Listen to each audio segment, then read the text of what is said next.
दोस्तों, आज की इस वीडियो में बात होने जा रही है भारत में पैदा होने वाले एक ऐसे तनाजे की जिसे यूनिफॉर्म सिविल कोड के नाम से जाना जाता है। आज की इस वीडियो में हम यही डिस्कस करेंगे कि यूनिफॉर्म सिविल कोड का मतलब क्या है, क्या मुस्लिम लॉ खतरे में है, बहुत सारे मज़ाहिब इसके खिलाफ आवाज क्यों उठा रहे हैं, अगर ये कानून इंडिया में लागू हो जाता है तो इससे दीगर मज़ाहिब को क्या नुकसान पहुंचेगा। यकीनी तौर पर आज की वीडियो भी आपके नॉलेज में बेशुमार इजाफे का बायस बनेगी। तो नाज़रीन ग्रामी, आप में से बहुत से लोगों ने यूनिफॉर्म सिविल कोड का नाम तो सुना होगा, लेकिन बहुत से लोग जानने से कासिर हैं कि ये है क्या। आमतौर पर इसे यकसा सिविल कोड भी कहा जाता है और मुख्तसर अल्फाज में इसे WCC के नाम से पुकारा जाता है। दरअसल ये एक कानून है जिसे इंडिया में काफी अरसे से लागू करने की कोशिशें जारी थी और अब उम्मीद की जा रही है कि 2024 से पहले या अगले साल के शुरू में ही ये कानून मुकम्मल तौर पर इंडिया में लागू कर दिया जाएगा। ये एक ऐसा कानून है जिसमें भारत में एक ही कानून तमाम मज़ाहिब के लोगों पर अपनाना लाजिम बना दिया जाएगा। शुरू में जब इस पर बात की गई थी तो तब भी इस पर बहुत सारे सवालात उठाए गए थे। एक जमाने से इस पर बहस चल रही थी और भारतीय इदारे इस पर आपस में बातचीत कर रहे थे। पहले सिर्फ छोटे छोटे लीडर्स ये बात कर रहे थे, लेकिन अब हाल ही में भारतीय वज़ीर-ए-आज़म मोदी ने अपनी एक तकरीर की जिसमें वो खुद वाज़े अल्फाज में कहते दिखाए गए हैं कि अब हमें अपने मुल्क में यूनिफॉर्म सिविल कोड लाने की अशद जरूरत है। वो एक मिसाल देते हुए कहते हैं कि अगर एक घर में एक फर्द के लिए एक और दूसरे फर्द के लिए कोई दूसरा कानून हो तो क्या वो घर चल सकेगा। ऐसे बेतरतीब निजाम के तहत मुल्क कभी नहीं चल सकता और न ही कभी आगे बढ़ सकता है। उन्होंने मजीद ये भी कहा कि सुप्रीम कोर्ट भी बार बार ये कानून लाने का मुतालबा कर रही है।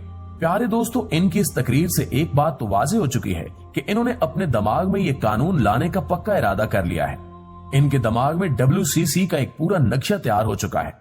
इसके अलावा अगर भारत के दूसरे बड़े इदारों की बात की जाए तो इस वक्त भारत का सबसे बड़ा अदालती इदारा सुप्रीम कोर्ट है और वो भी इसी कानून को लाने का मुतालबा कर रहा है। यूनिफॉर्म सिविल कोड लाने का मकसद ये है कि मुल्क में जितने भी जरूरी और अहम मामला तय पाते हैं वो सब मुख्तलिफ मज़ाहिब के लोगों पर एक जैसे होंगे। मिसाल के तौर पर भारत में किसी की शादी हो रही हो, तलाक हो रही हो या लोगों के बीच किसी भी किस्म की प्रॉपर्टी का लेन देन हो या प्रॉपर्टी का बंटवारा करना हो, कोई भी मामला हो, वहाँ तमाम मज़ाहिब के रहने वाले इन सब मामलात पर एक जैसा कानून अपनाने के पाबंद होंगे। अब अगर देखा जाए तो इस वक्त पूरे भारत में बेशुमार मज़ाहिब के लोग रहते हैं। इनमें हिंदुओं समेत मुस्लिम, क्रिश्चियन, पारसी और सिख भी आबाद हैं और इसके अलावा भी कई किस्म के मज़ाहिब पाए जाते हैं। तो इन सब के वहाँ अपने अपने रस्म रिवाज और कानून है। अगर किसी ईसाई को शादी करनी हो तो वो अपने रस्म रिवाज, तौर तरीकों और कानूनी रिवायात के मुताबिक करेगा।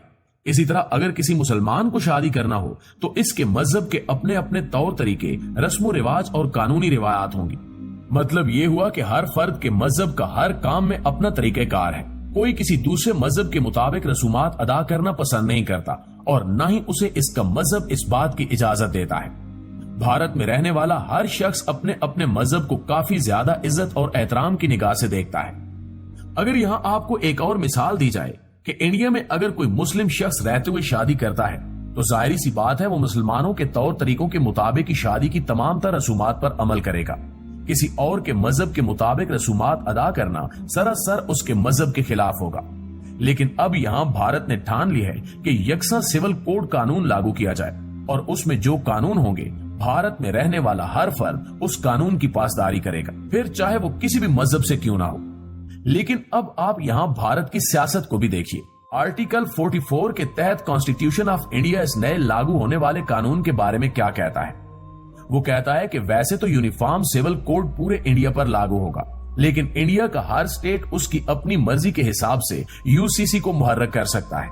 मतलब ये हुआ कि इंडिया के जो जो स्टेट्स हैं और उन स्टेट्स को जो हुकूमतें लीड कर रही हैं उनका अपना फैसला होगा कि वो अपने शहर में UCC के कानून को लागू करना चाहते हैं या नहीं।